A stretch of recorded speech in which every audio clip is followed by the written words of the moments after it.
नमस्कार, धारा जीएस के कॉम्प्रिहेंसिव करंट अफेयर्स प्रोग्राम में मैं पुखराज गिरी एक बार फिर से आप सभी का स्वागत करता हूं।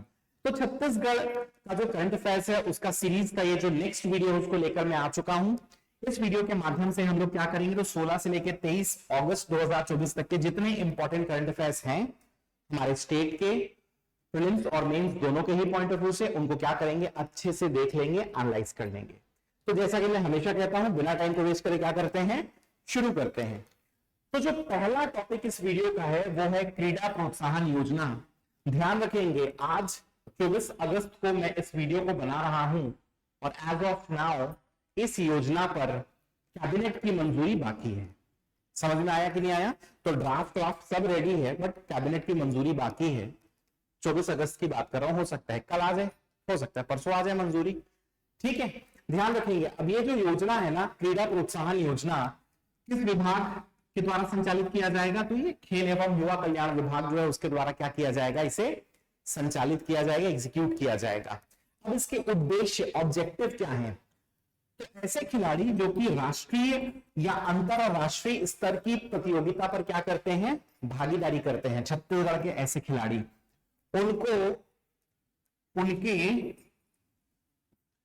यात्रा व्यय, मतलब जो उनका ट्रैवल एक्सपेंस है उसका 100% क्या मिलेगा, पैसा मिलेगा। समझ में आया कि नहीं आया?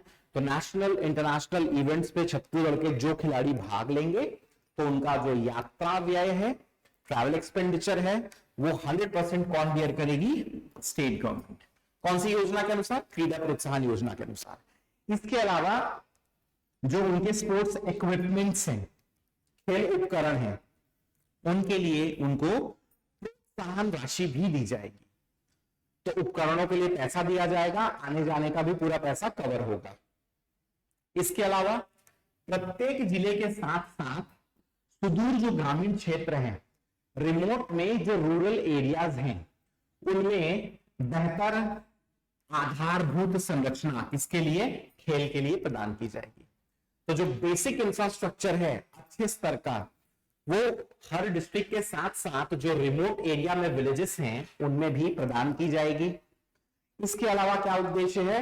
तो हमारे राज्य में जो पारंपरिक और लोकप्रिय खेल हैं उनको बढ़ावा देने के लिए छत्तीसगढ़ खेल महोत्सव का प्रतिवर्ष क्या किया जाएगा? तो जो लोकल स्तर के खेल हैं हम लोग के, जैसे डंडा पचरंगा, समझ गए कि नहीं समझ गए? तो ये जो लोकप्रिय खेल हैं उनको बढ़ावा देने के लिए क्या किया जाएगा? छत्तीसगढ़ खेल महोत्सव का प्रतिवर्ष आयोजन किया जाएगा। तो बेसिकली ये योजना रहने वाली है। अब ये जो योजना है, इससे संबंधित अगर क्वेश्चंस कहिएगा ना, तो आप इसे पेपर नंबर 5 में 30 वर्ड्स में रेडी कर सकते हैं। ठीक है, एक फैक्ट इसमें जोड़ना पड़ेगा कि ये योजना कब लागू हुई, ये योजना कब लागू हुई, ये फैक्ट आएगा भाई इसमें। ठीक है, अच्छा, प्रीलिम्स की बात करोगे तो पूछ सकता है कि योजना का संचालन किसके द्वारा किया जाता है, कौन एग्जीक्यूट कर रहा है भाई करके, तो इसको देख लीजिएगा। अच्छा, नेक्स्ट क्या आ सकता है पता है कि योजना कब लागू की गई, एक फैक्ट बनेगा। अगला फैक्ट, जब खेल महोत्सव का आयोजन होगा छत्तीसगढ़ खेल महोत्सव का, तब आपके लिए क्वेश्चन बनेगा कि छत्तीसगढ़ खेल महोत्सव का आयोजन कब किया गया, उसमें कितने खेल शामिल थे, ये सारे क्वेश्चंस बन सकते हैं। समझे कि नहीं समझे? तो ऐसे 3-4 प्रीलिम्स के क्वेश्चन बन जाएंगे और बाकी जो मैंने बताया पेपर नंबर 5 में 30 वर्ड्स में क्रीड़ा प्रोत्साहन। आगे बढ़ जाते हैं।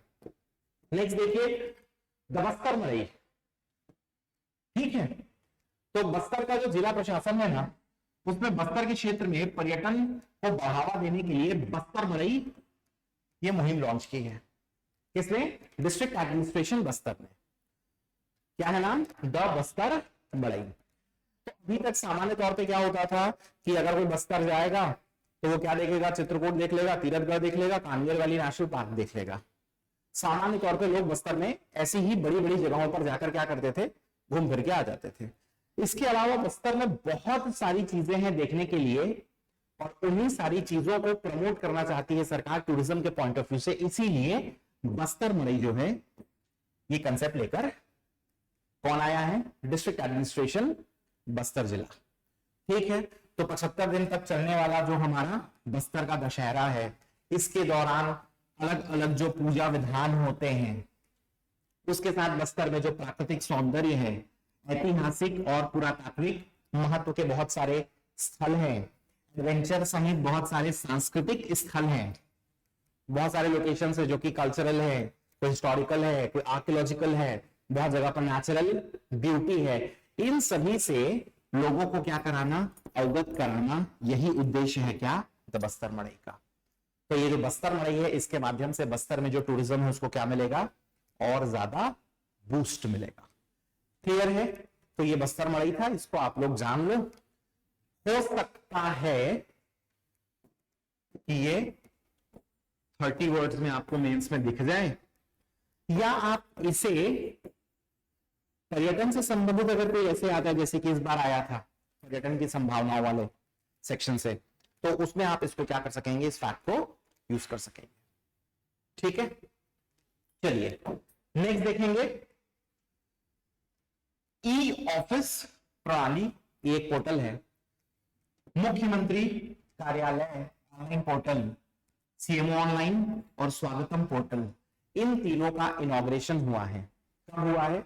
21 अगस्त 2024 को। किन्होंने किया है? तो मुख्यमंत्री श्री विष्णुदेव साय जी ने।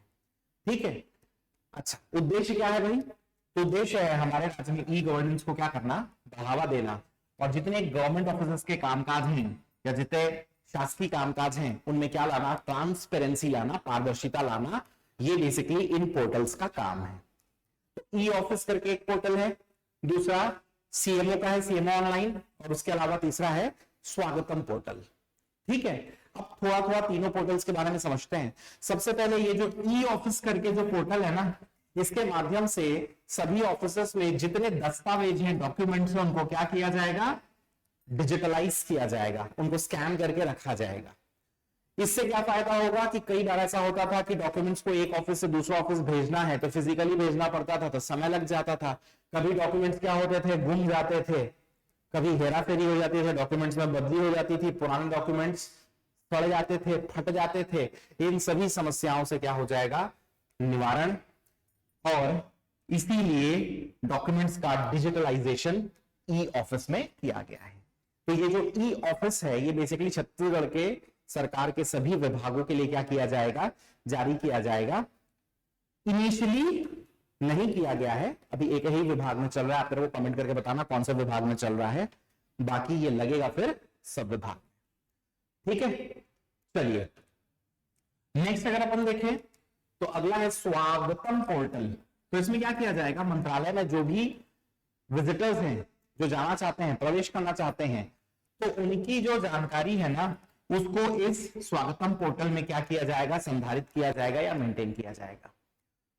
तो सभी व्यक्तियों की जानकारी रहेगी, कौन कौन मंत्रालय में एंटर कर रहा है, तो इससे मंत्रालय की भी सिक्योरिटी बढ़ेगी, सेफ्टी बढ़ेगी। ठीक है कि नहीं है? क्लियर? तो ध्यान रखना, स्वागतम पोर्टल जो है इसका संबंध किससे है, तो डॉक्यूमेंट से है। कैसे डॉक्यूमेंट्स? तो जितने मंत्रालय में आगंतुक हैं, विजिटर्स हैं, उनके डॉक्यूमेंट्स को मेंटेन किया जाएगा इस पोर्टल में। ठीक, नेक्स्ट सीएमओ पोर्टल। इसके माध्यम से जितनी शासकीय योजनाएं हैं, इनकी जानकारी एक क्लिक पर लोगों को मिल सकेगी। क्लियर है? तो ध्यान रखिएगा, ये 3 पोर्टल्स थे।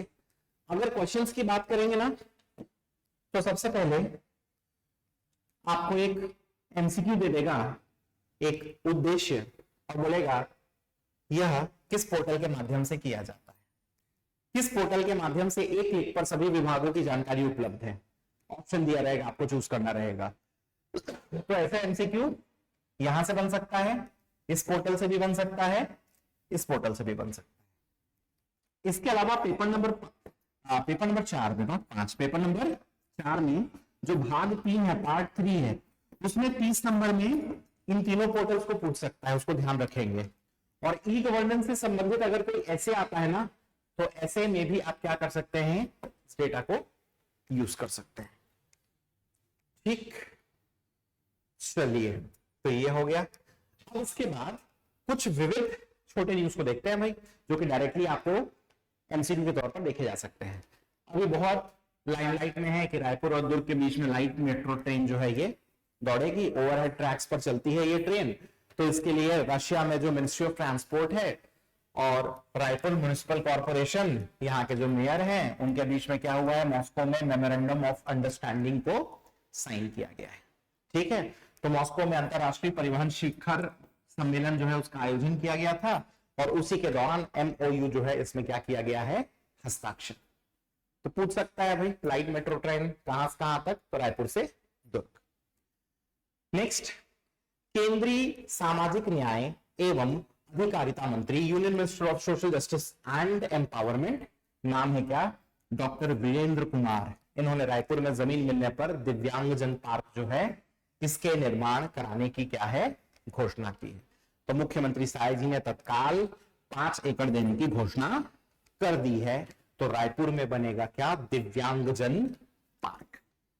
ठीक है, ये सीधा क्वेश्चन पूछेगा, किस जिले में दिव्यांगजन बनेगा।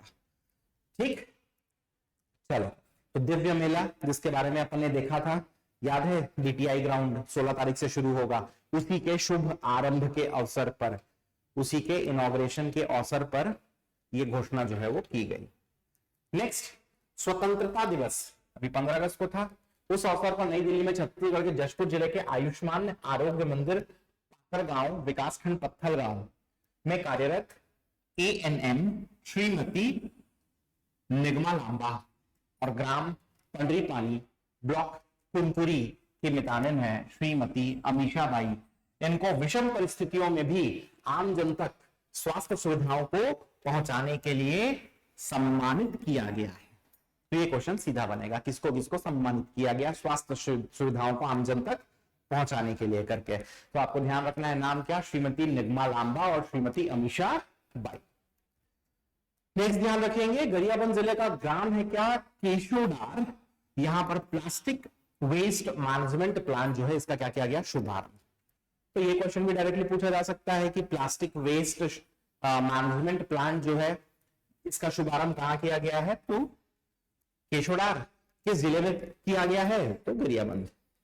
ठीक है, फिर उसके बाद आज का लास्ट, नॉर्थ अमेरिका में भारत दूतावास द्वारा आयोजित इंडिया डे परेड, इसका आयोजन हुआ था। ठीक है, इसके उद्घाटन समारोह में north America Chhattisgarh association, north America Chhattisgarh association जिसको बोलते हैं नाचा, उसका जो सिएटल चैप्टर है उसने छत्तीसगढ़ राज्य का क्या किया, प्रतिनिधित्व। तो ये पूछ सकता है कि इंडिया डे परेड में छत्तीसगढ़ का प्रतिनिधित्व किसने किया था, तो याद रखना नाचा सिएटल वालों ने। क्लियर है, तो ध्यान रखिएगा। चलिए, तो यही तक था। इसके बाद कुछ क्वेश्चंस हैं और आप सभी से आशा है कि आप लोग क्या करेंगे, इन क्वेश्चंस का फटाक से जवाब मुझे नीचे कमेंट सेक्शन में देंगे। पहला क्वेश्चन क्या है, राज्य में दिव्यांगजन पार्क का निर्माण किस जिले में कराने की घोषणा की गई है। ऑप्शंस आप सभी के सामने हैं। अगला क्या है, मंत्रालय में प्रवेश हेतु जो आगंतुक हैं उनसे संबंधित विवरण जो है उसको किस पोर्टल में संधारित किया जाएगा, मेंटेन किया जाएगा। ऑप्शंस वंस अगेन आपके सामने हैं। फिर राज्य के किस जिले में प्लास्टिक वेस्ट मैनेजमेंट प्लान का शुभारंभ हुआ है, और उसके बाद फाइनली स्वतंत्रता दिवस पर नई दिल्ली में छत्तीसगढ़ के किन लोगों को स्वास्थ्य सुविधाओं में उत्कृष्ट कार्यों के लिए सम्मानित किया गया। ऑप्शंस आप सभी के सामने हैं। ठीक है, चलिए तो फटाफट से क्वेश्चंस हैं उनका कमेंट करके मुझे बताइए और मैं मिलूंगा आप सभी से अपने अगले वीडियो में। तब तक के लिए thank you and take care.